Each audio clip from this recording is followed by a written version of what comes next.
Bwana, wananchi Young Africans ilikuwa siku yao, siku ya Jumapili sawa na tarehe 9 katika uwanja wa Uhuru pale, na wao walikuwa ni kilele cha ile wiki ya mwananchi na wakafanya kwa kipekee kabisa. Kuna vitu vingi vya kwenda kuviangalia pale ndani, lakini baada ya hapo tutakwenda kuangalia performance za hawa wachezaji hususan wa kigeni.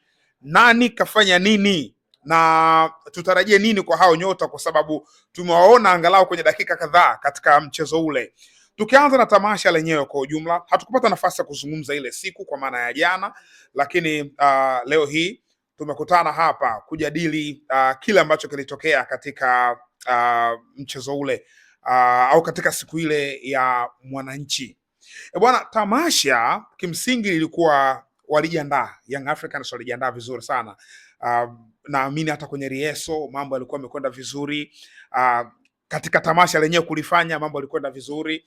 Miongoni mwa vitu ambavyo binafsi nimependa uwepo wa wasanii wa Maregend, wasanii wa muda mrefu. Walitoa pale listi yao ya wasanii ambao wataperform. Ndio ile list ambayo pia tumezoea kuiona katika miaka 30 ya Bongo Flava, tukaenda kuiona pia katika siku ya Yanga, na wameperform, wameimba, watu walikuwa wanaenjoy sana. Of course nimependa sana ile idea, yani ambaye ametoa ile idea ya kuita wale Maregends kwenda kuimba siku ya Young Africans ilikuwa ni kitu kikubwa sana sana, bonge moja la idea. Na ukiangalia hata mashabiki, unajua huu mziki wa zamani ni mziki ambao unaishi, ni mziki ambao uko tofauti na kileo. Leo hii mziki umekuwa business zaidi. Kipindi hiko mziki ulikuwa ni mziki pure sanaa yenyewe. Kwa hiyo wasanii wakiimba pale, unaona watu wanaitikia, nyimbo zinaishi hivyo. Kwa hiyo kitu kizuri sana kwenye ile idea. Ukiachana hilo, eneo jingine ambalo binafsi nimependa ni eneo la pili, eneo la utambulisho wa wachezaji. Kivipi? Waliamua kuchukua wale wadada ambao walikuwa wanapiga zile ala za music, mimi sijui inaitwaje ile kitaalamu, lakini walikuwa wanapiga zile ala. Kila mchezaji anayeitwa, unaona kuna sig tune pale inapitishwa hivi, mchezaji ndo anaingia uwanjani. Kwa hiyo kuna feeling fulani hivi unaipata, yani kuanzia wewe kwa maana ya ambayo unatazama, kuna feeling unaipata, lakini hata kwa mchezaji mwingine mwenyewe anapoingia uwanjani, kuna ile soundback ina play pale ya yule dada anapiga ile ala. Ni kitu kizuri sana. Ile ni idea ya pili ambayo binafsi niliipenda sana. Lakini eneo jingine ni eneo la, unajua, kutoka kwenye saa 10, 11 mpaka 12 hapa 10, 11 kulikuwa kama kuna masaa mawili hivi ambayo yalipita empty. Yani hakuna burudani yoyote ya msanii perform au performance yote haikuwepo pale. Ulipigwa mziki. Yule DJ RB alikuwa anagonga nyimbo, anatoa hii ameingiza hii, anagonga hii ameingiza hii, zile nyimbo ambazo zina vibe, nyimbo ambazo zinaamsha. RB, one of the best DJs, alifanya yake bwana, ikiwa ni muendelezo of course kwenye Yanga Days zote zinazopita huko nyuma amekuwa akifanya vile, na tumemuona pia msimu huu pia. Yani kuna muda watu hawahitaji kuona performance ya mtu, washaangalia performance za kutosha, watu wataka kuruka wenyewe. Kwa hiyo nakuta kule wakati jambo linaendelea huku kuna mtu anaruka tu, anashangilia tu, yani amevibe, mwingine amelewa, mwingine yuko active. Ile na yenyewe nilipenda pia. Kuna mtu mwingine anapenda kuruka majoka, yeye apende kumwangalia mtu. Kwa hiyo ilikuwa ni kitu kingine ambacho kilikuwa fantastic sana kwa ile siku ya Yanga. Eneo jingine ni kabla ya mchezo kwenda kuanza wa Yanga na Lezegle. Kabla ya mchezo ilikuwa ni zile yale mafashfash yalikuwa na pigo ya kutosha, yale mafataki yalikuwa na pigo ya kutosha pale uwanjani. Yani of course mimi nime experience mafataki mengi yanapigwa kule Zanzibar kwenye siku ya Mapinduzi, imekuwa ni vitu vyao ambavyo wanavifanya, lakini Young Africans wamefanya kwa mapana zaidi, kwa ukubwa zaidi. Zilikuwa zinalipuka, inakuja hii unasawa wamaliza, sasa hivi wanapiga tena kitu kingine. Of course waliopamba usiku, kwa wale ambao walikuwa karibu na uwanja wa Uhuru walikuwa wameona kabisa kwamba Dar es Salaam ni kubwa, lakini Dar es Salaam iko uwanja wa Uhuru. Yani walikuwa wameiteka Dar es Salaam of course katika minajiri hiyo ya tukio lenyewe lilivyokuwa kwa ujumla. Kwa hiyo hilo ni eneo la tamasha lilivyokuwa, miongoni mwa vitu ambavyo vimenivutia sana. Of course vitu vingi, lakini hivyo ni vile ambavyo vimenivutia zaidi. Kwa hiyo hii creativity naamini itaendelea tena hata katika next season, wanaweza kufanya kwa mapana zaidi ya hapa pengine walipofanya kwa wakati huu.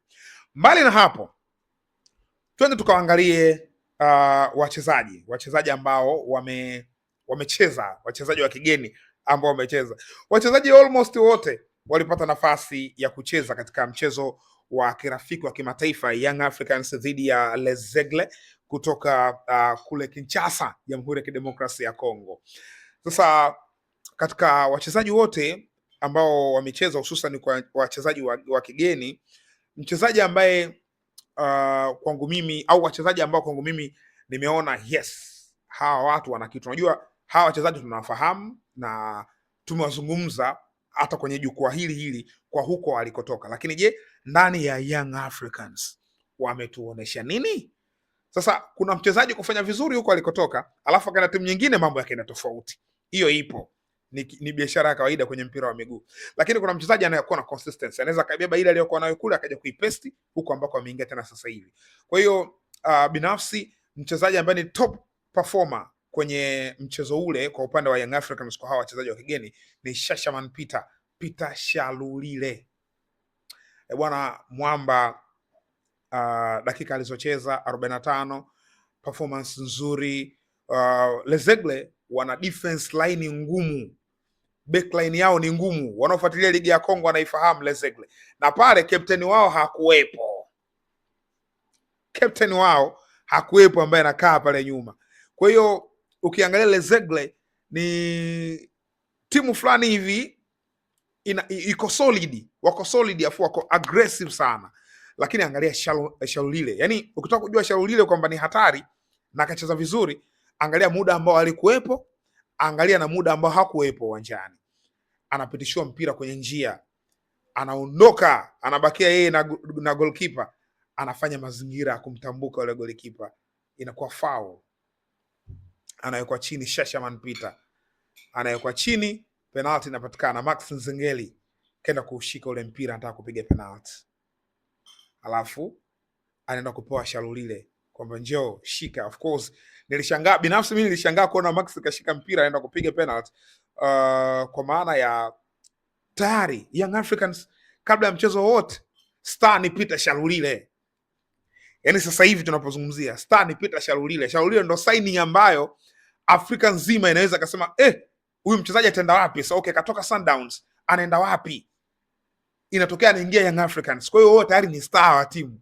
Akapewa mpira, akaenda kuweka pale, what a penalty, anafunga, anaweka mpira kambani. Peter Shalulile, introduction yake katika soka ya Tanzania bara inakuwa pale.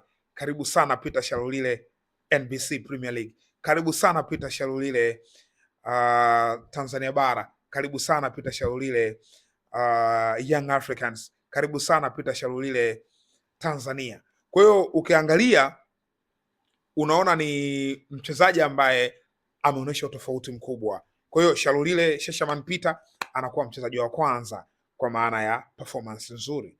Mchezaji wa pili ambaye binafsi alinivutia ni Hussein Said Zakwani. Yes, huyu ni kiungo wa ushambuliaji ambaye anatokea upande wa kushoto kwenye ile mechi. Anaonekana kuna creativity kubwa sana kwenye miguu yake. Kuna pasi alikuwa anazipenyeza katika eneo la mwisho, lakini bado ile chemistry haijapatikana kwa sababu hawa wachezaji wengi ni wapya, na hata kwenye mchezo ule wenyewe kwanza walivyoanza tu wameanza kikosi hiki, baadaye kaingia kikosi hiki, lakini kocha naamini akipata first 11 huenda Zakwani akawa uwanjani. Zakwani akiwa uwanjani anaonekana mzuri, anaonekana kuna level ya creativity ipo katika miguu yake. So hata kwenye kabla hajafika Young Africans tulikuwa tukiangalia zile clips zake, ilikuwa anaonekana kabisa ni mtu ambaye ana ubunifu, ni mtu ambaye ana usumbufu uwanjani, na amekwenda kutuonesha ndani ya dakika chache alizozipata kwamba kuna kitu yuko nacho. So tumeona kile ambacho ametuonesha miongoni mwa wachezaji ambao wameperform kwenye mchezo wa jana, pamoja na Hussein Said Zakwani, nyota Mfaransa mwenye asili ya Komoro. Nyota mwingine ambaye binafsi alini impress kwa upande wa Young Africans, lakini haikuwa kwenye lile daraja ambalo nilikuwa nalifikiria, na hiyo kwa sababu ameruhusu magoli mawili. Ni beki Komara alikuwa na performance bora, ingawaje unaweza kuikataa, unaweza ukadinai kwenye baadhi ya maeneo, hususan eneo la ameruhusu nyavu zimetikisika yeye akiwa pale, na kuna goli moja ni yeye aliublock mpira akawa amekaa nao hivyo, Talasa akaja akapita nao akaenda kufunga lile goli la kwanza, limetokana na mistake yake yeye. Lakini mbali na pale, angalia namna ambavyo alikuwa active kwenye ball player, yani kwenye kuchezea mpira, akipasua mpira, angalia ile comfortability ambayo alikuwa nayo. Manake nini? Manake ni ugeni, maybe ni pressure, lakini naamini ni mchezaji ambaye ana kitu kikubwa katika miguu yake. Swala la muda tu linavyozidi kwenda, huenda kaja kuprove zaidi ya pale ambapo tumemuona. So hao ni wachezaji watatu ambao binafsi nimeona kuna kitu kikubwa ambacho amekionyesha katika mechi, ingawaje kwa upande wa Komara unaweza uka question why aliruhusu magoli.